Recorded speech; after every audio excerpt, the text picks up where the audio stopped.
بنادم ما غاديش يصفق ليك وانت عاد بادي في الطريق ديالك ومقاتل.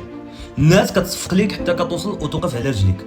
عمرك شتي شي بطل اولمبي كيتريني والناس كتفرج فيه؟ لا، كيتريني بوحدو، كيعاني ويتعذب وكياكل العصا بوحدو سنين واعوام باش يبان ربع ساعه ولا نص ساعه قدام الجمهور، وتما فين كينوض التصفاق والصداع.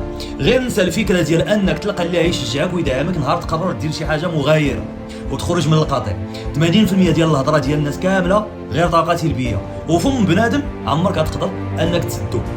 ما تخافش وما تبخسش راسك الا ما لقيتيش اللي يطبطب عليك او اللي يشجعك من العائله الصغيره ديالك. ربي سبحانه وتعالى شنو قال؟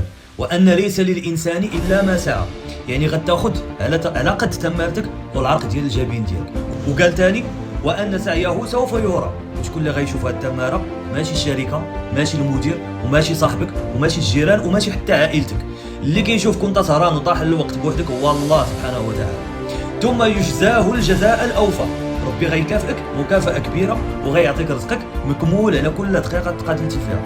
غتقول لي يا واخويا راني كنكافح وكندير مجهودي ولكن راه والو، النتيجه ما بيناش. غنقول لك اذا داك المجهود مازال قليل، خاصك تزيد تضرب تماره وتزيد تقاتل وتصبر وتعاود، حيت هذا الشيء راه وعد من عند رب العالمين اللي قال انا لا نضيع اجر من احسن عملا. ما تبقاش تقلب على الضمانات في هذه الدنيا. علاش؟ حيت حتى حاجه ما مضمونه من غير الموت. دير اللي عليك، سد ودنيك على الهضره الخاويه وتوكل على الله وزيد للقدام.